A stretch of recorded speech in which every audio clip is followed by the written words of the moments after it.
Hi, Daryl. It's very good that you did. And do you think that Nisham was the man who made the match? And what were the feelings and what were the talk between both of you at that time in 17th and 18th over? Yeah, I thought the way Jimmy came out and struck the ball pretty much from ball one was pretty special, and it got us some momentum heading up into the last few overs. And yeah, we always obviously the rate was pretty high at that stage, and yeah, I thought his knock was very special in helping us get the win. Sorry, I'll just go into the room first and then we'll go to Ian Anderson. So, Diva, you can open up. And then, Hi, Daz. This is Deva from Cricinfo. Many congratulations on your knock. Does that get better than this, like putting the Black Caps in the final with your former All Black dad in the stands? Yeah, it's obviously any game you win for your country is pretty special, let alone to do it in the World Cup semi. Yeah, it's obviously nice to contribute and help us get over the line. But yeah, we obviously know we've got another big one coming up in a couple of days' time now, which we're pretty excited about. Right, and the first half and towards the end were pretty contrasting. Like Vokes was swinging it left, right, and center at the top, and then you lined him up towards the end. Could you just talk about fighting through the early exchanges and lining up Vokes at the end? Yeah, I think the new ball was very challenging on that surface. It was pretty two-paced to start off with, and yeah, as you can probably see, it was tough to get going at times.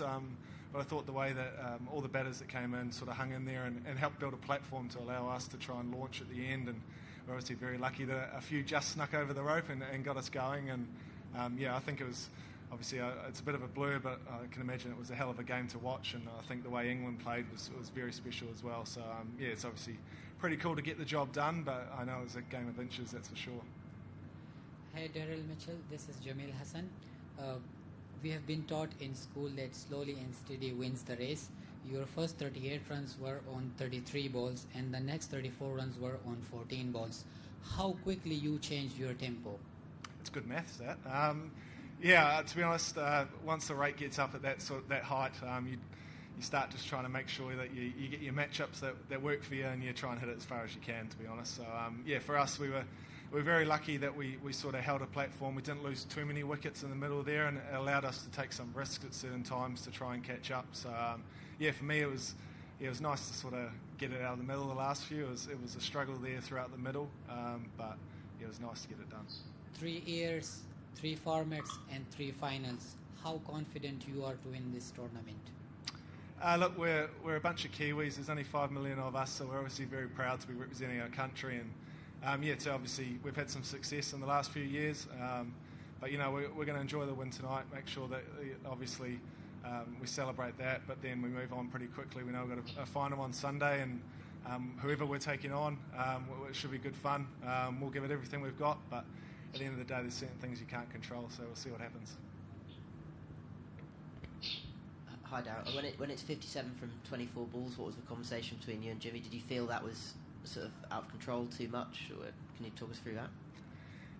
No, it probably sounds weird, but it never felt like it was out of our grasp. I think especially with that smaller side boundary on one side, we knew that there were going to be matchups there that might suit us towards the end. And look, we were obviously very lucky at times that a couple sailed over the ropes that could have been a metre shorter and we're all out, but at the same time, yeah, we always knew that as long as we kept it sort of just within the certain numbers that we felt comfortable with, that we were always a chance. And yeah, I thought the way Nish came out and really dominated that one over, really set the momentum heading into those last few. So yeah, take my cap off to him. He played a hell of a knock.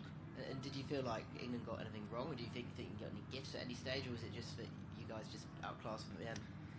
I thought England played a hell of a game, to be fair. You know, to set whatever it was, 170 odd on that surface was a hell of a start. And yeah, I guess it's the nature of finals cricket.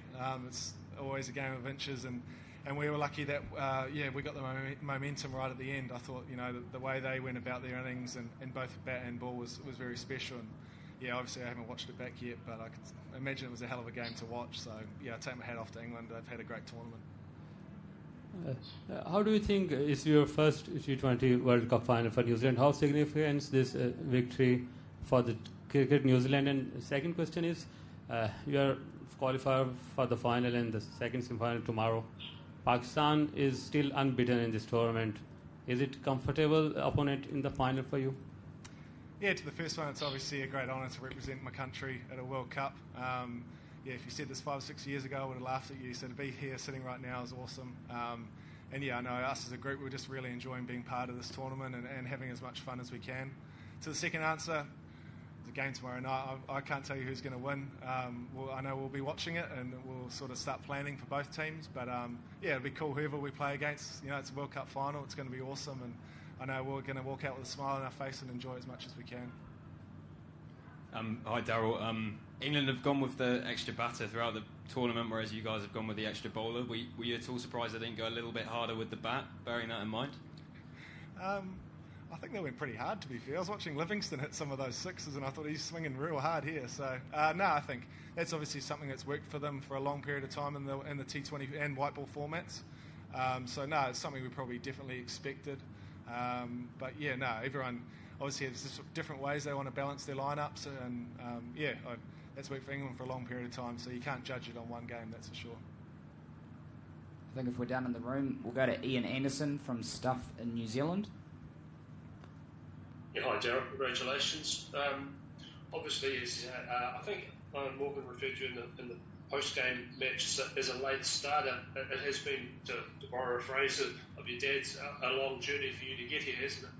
But this was always your ambition, wasn't it, when you came back to New Zealand to play cricket, to be playing international cricket? Yeah, I guess I actually consider myself very lucky to have played for New Zealand. I think I debuted at 27, so to be able to get 7-8 years of domestic cricket under my belt before representing New Zealand, I think I actually consider myself very lucky. It means I learn my game a little bit and go through the highs and lows in domestic cricket, so that once you get onto the international stage, you understand what works for you both as a cricketer and as a person, and you can just go about doing your business. But yeah, for me, I'm just thoroughly enjoying being able to represent my country, play for New Zealand, and share a changing room with all my teammates. It's pretty cool. So I'm having a blast, and just trying to make the most of it. And a bit extra special to have Mum and Dad in the crowd tonight? Yeah, no, it's cool to have Dad there. He obviously flying over from England. It's with what's going on in the world at the moment with COVID, it's makes it challenging at times. But no, it was cool to have him in the crowd. Obviously, with the bubble life, you can't catch up with him. But I'm sure I'll have a chat to him on the phone tonight, and he'll be pretty chuffed. And just one other thing, Darryl, just a little moment that was there where you turned down a run when you sort of collided with the bowler at the striker's end. Was that just an immediate decision in your mind that it wasn't needed to force that single there? No, I felt I probably got in the way of Rashid a little bit, and I didn't want to be that guy that caused a bit of controversy. So I was happy just to, we all played the game in a good spirit, and I just felt like that was probably my fault. So as opposed to trying to take the run, it's just better off just we'll start again and carry on. And lucky that it didn't make a difference. Yes, sir. All right, thanks very much, everyone. Cheers, Daryl. Thank you. Bye.